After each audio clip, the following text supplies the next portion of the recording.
Muy bien, ya estamos con la presencia del economista Luis Seco para analizar los hechos más destacados en materia económica de los últimos 7 días. ¿Qué tal, Luis? ¿Cómo andás? ¿Qué tal? Gracias por venir. Un placer.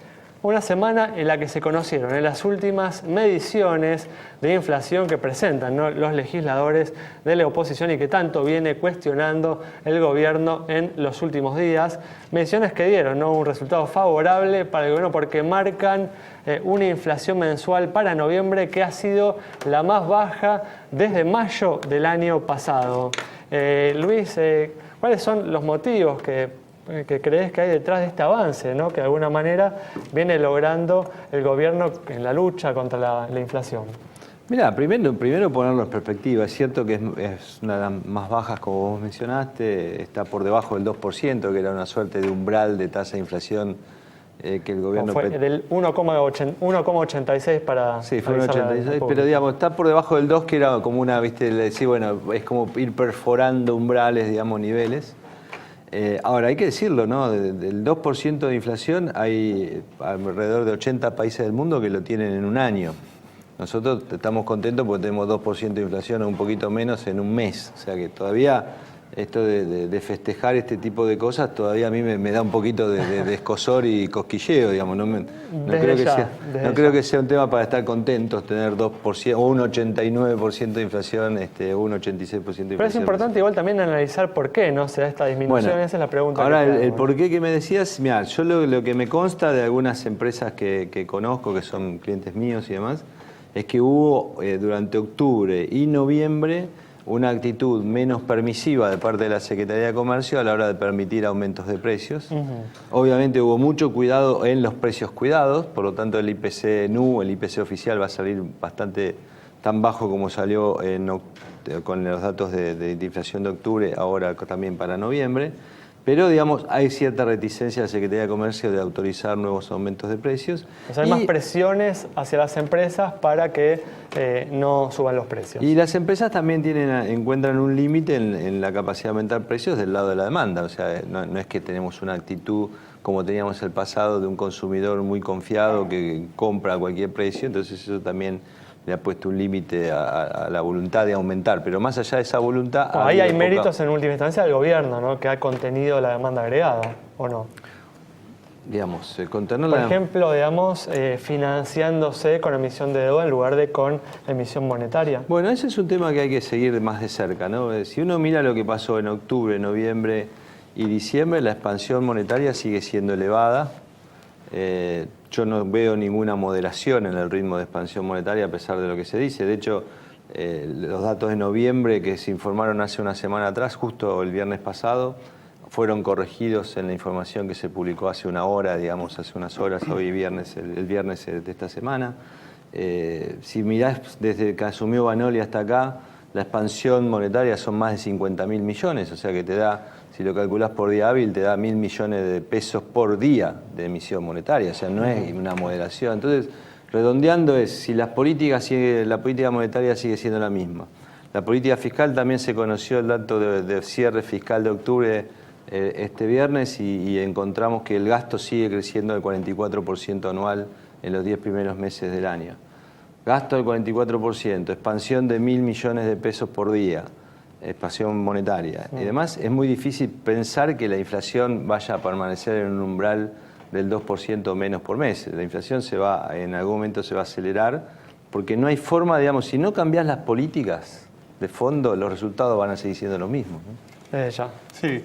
Y en ese sentido, ¿cuál es tu apreciación con respecto a lo que fue el tan anunciado canje del BODE en 2015 y también ese intento de captación de dólares frescos con otra parte de la emisión del Bonar 24? Sí, la operación, digamos, que se anunció y se cerró, pasó todo el viernes, digamos, ¿no?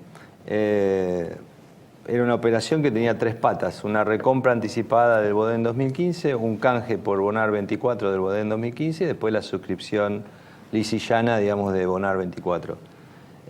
Por todo concepto, el gobierno consiguió alrededor de 500 millones.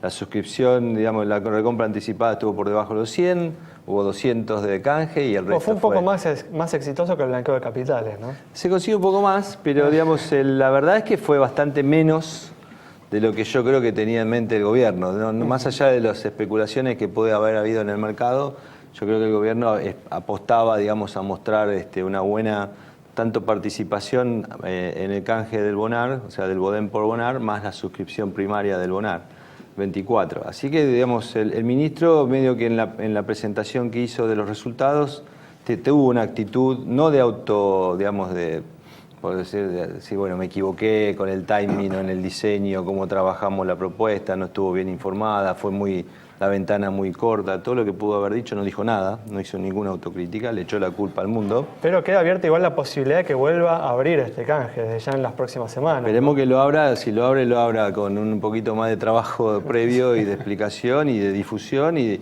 sobre todo, digamos, diciendo la verdad, digamos, ¿no? O sea, hoy el gobierno dice, bueno, esto al final no conseguimos mucho, pero es muy bueno porque demuestra toda la confianza que nos tiene el mercado. Y al mismo tiempo cuando lo anunció, claro, entonces ¿para qué lo hicieron si el mercado, digamos? Entonces, digo, hay una serie de confusiones en las señales que pretende dar el ministro que me parece que no ayudan tampoco, ¿no? Y leyendo entre líneas, ¿vos pensás que esto condiciona la estrategia de cara a enero y la supuesta caída de la cláusula Rufo, digamos, como argumento que los impedía negociar? ¿Vos pensás que van a sentarse, van a evitar y patear la pelota para más adelante? Yo soy de los economistas que se ocupan de mirar estos temas. Siempre he sido uno tal vez de los más escépticos. Nunca creí que el gobierno tenía vocación de arreglar. Desde que salió, incluso antes del fallo de la Corte Suprema, era de los que tenía una posición que era muy difícil que hubiera la Corte Suprema de Estados Unidos, ¿no? Un apoyo a la Argentina, algún fallo favorable. Sigo pensando exactamente en lo mismo. No creo que el gobierno tenga realmente intenciones de ir a un acuerdo. Y si esto lo lleva a acordar porque lo presiona, la verdad que hay otros temas más importantes que el resultado de esta licitación, como para decir por qué no lo hace, ¿no? Hablamos justamente de esto en el bloque anterior, ¿no? Y en verdad es claro que el gobierno no desea bajo ninguna circunstancia arreglar, pero nos preguntábamos, ¿llegará la situación el año que viene en el que la economía continúa su deterioro, continúa aumentando el desempleo, esto comienza a tener costo político para el gobierno, se empieza a reflejar en las encuestas? En ese contexto, ¿no crees que el gobierno comenzaría a mirar con mejores ojos la posibilidad de un arreglo que podría por ahí permitirle liberar importaciones, darle un poco de oxígeno a la economía?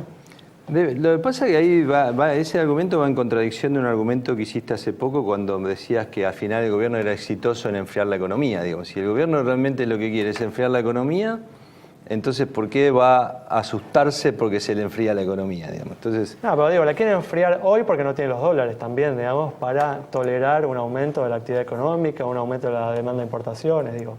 Desde ese punto de vista. Yo lo que creo que acá la pregunta relevante es si hay un incentivo concreto a arreglar o no. Entonces, si se demora el acuerdo, si realmente el gobierno insiste en que va a seguir ofreciendo lo mismo, eso va a significar que los resultados o las consecuencias favorables de un eventual acuerdo con los holdouts no los viva este gobierno, no capture ningún beneficio. Entonces, sí, puede cambiar las expectativas, mejorar un poco, pero la verdad que yo creo que todo lo que estamos viendo es la continuidad de las mismas políticas y no soy optimista respecto de que haya realmente un cambio del lado del gobierno porque se asusta, porque ve algo que no le gusta.